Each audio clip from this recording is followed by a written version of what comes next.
Okay, so the Russian network RT, Russia Today, has been in the news for an altercation between one of its journalists and John Kirby of the US State Department. And this arose from an allegation that John Kirby made about Russia bombing hospitals. Now, this is some details of the report. This is from RT itself, so of course it's going to be biased, but this is just to give the highlight what's going on. Um, And this is a quote by Daniel Kaczynski, who's a Conservative member of the British Parliament. It is very important for RT and others to highlight at every opportunity the appalling brutality that is taking place in Syria as a result of terrorists. Um, Daniel Kaczynski, British Member of Parliament for the Conservative Party, told RT. During Wednesday's State Department briefing, spokesman John Kirby accused Russia and the Syrian regime of bombing 5 hospitals and at least one mobile clinic in Syria. An RT reporter asked Kirby, in the spirit of fair reporting and transparency, to specify the details of the alleged incidents, including their location. Kirby simply reiterated the accusations, saying he will no longer treat the RT the same as other media outlets. The State Department spokesman accused Russia of airstrikes at a hospital. This is from the reporter. Although the World Health Organization report on the incident does not even mention Russia. Why is this a blame game? Daniel Kaczynski, and then he goes on to say it's quite chilling. Well, I have got some quite strong views on this, and I'm not going to shy away from them. Firstly, I've no time for Russia today. I think it's a disgrace to journalism. Now, let me just deal with the immediate situation at hand, which is this altercation between John Kirby and the reporter. Um, could John Kirby have handled that better? Perhaps. I fully appreciate that that comes across as arrogant and it comes across like the US State Department has no answers to the question being asked. That's certainly how it comes across. So perhaps he could have responded to that in a better way. But I think anyone who's looked at the Syria war over the past 5 years who thinks that Russia's role has been innocent and who even thinks that the Assad regime's role has been innocent are utterly deluded. There's plenty of independent sources showing exactly what Russia and the Assad regime have been doing, barrel bombing civilians in rebel held areas. Let's be clear here. Since the start of the Syria war, the Assad regime has painted any Syrian who opposes the regime as being a terrorist. Now, Daniel Kaczynski can be a puppet for the Putin government if he wants, and he can toll their propaganda if he wants, but that doesn't mean it's the truth. Um, I'm so fed up of people, parroting the Assad and Putin line that anyone who is fighting against Assad is a terrorist. What's happened in Syria is that because this situation has got out of hand, partly because of the Russia China veto, the Islamists, especially the likes of ISIS and Al Nusra Front, have infiltrated the situation. Are they guilty of heinous acts? Yeah, sure. Everyone knows that. Everyone knows ISIS is a horrible organization that has done horrible things. But what bothers me is people are now starting to believe that the Assad regime is just some sort of an embattled government that's fighting against terrorists. And when I think it's a disgrace that British members of parliament are parroting this propaganda. Um, Assad is one of the worst dictators of modern times, and his regime has been responsible for thousands of civilian deaths. Probably more Syrians have died at his hands than at the hands of ISIS. Bearing in mind that ISIS infiltrated this situation around 2012, the war has been going on since late 2010. So that really bothers me. Everyone knows ISIS is brutal, but people are actually deluding themselves that the Assad regime is somehow innocent. That's a disgrace. That is, I know Syrians who detest Bashar Assad. I remember seeing a documentary. It was called "We Are the Giant." This was an independent documentary interviewing Arab people with their thoughts on what was happening in the Arab Spring. And when it came to the famous interview between Bashar Assad and the British journalist Jeremy Bowen, the Syrians in the audience booed when Assad was chirping out his propaganda.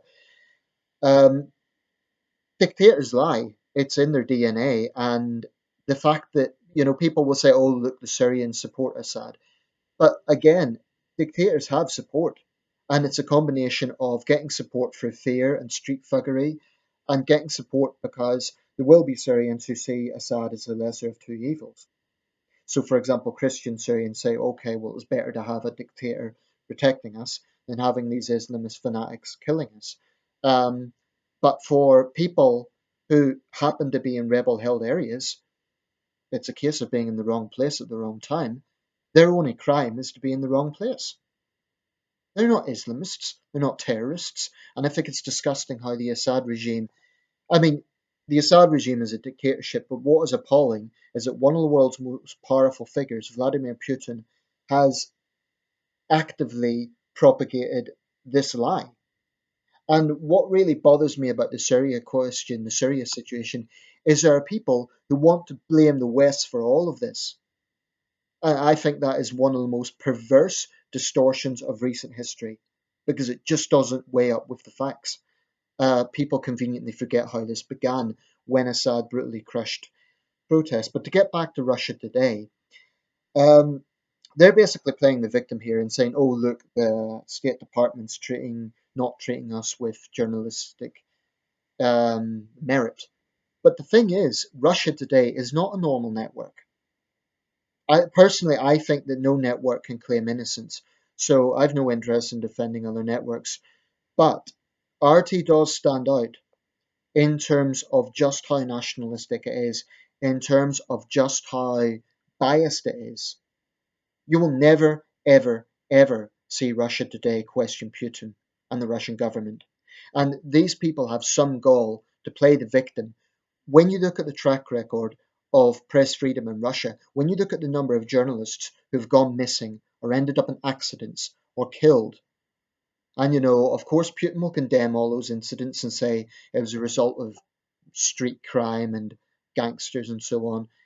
Look at Anna Politkovskaya. She was a strong critic of Putin. She ended up dead. She's just one example.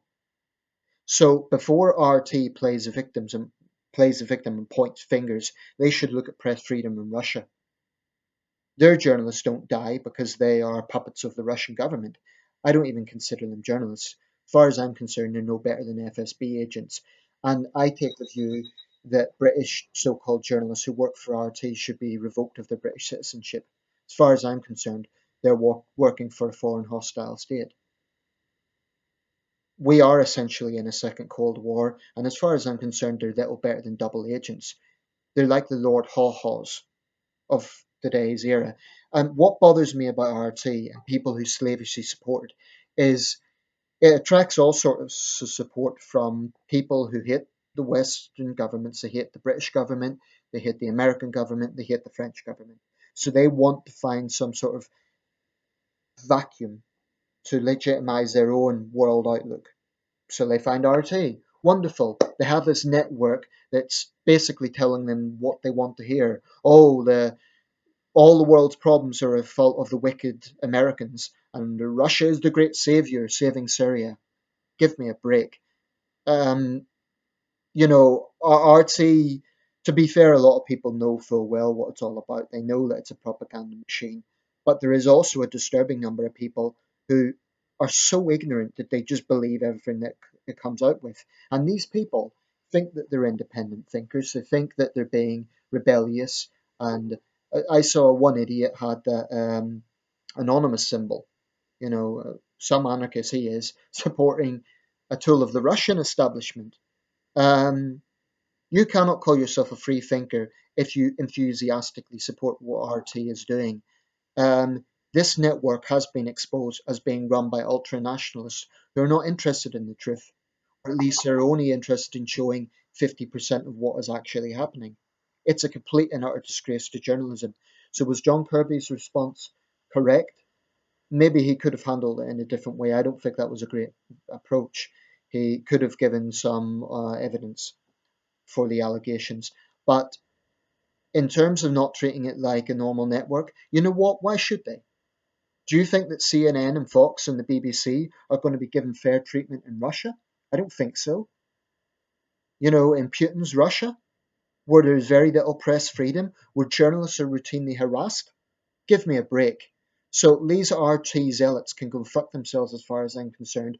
RT is rotten to the core. And it just bothers me that people they allow their hatred of Western governments to blind them to the fact that RT is not reliable. Okay, fine, hate Western governments, and you could say John Kirby's a liar and all the rest of it. That I don't even care about that. But what I care about is that people think the correct approach to that is to blindly believe everything RT says. RT has been exposed on many occasions for what they are. They're tools of the Putin government, and that's all they are. This is a network that doesn't even try to hide its bias.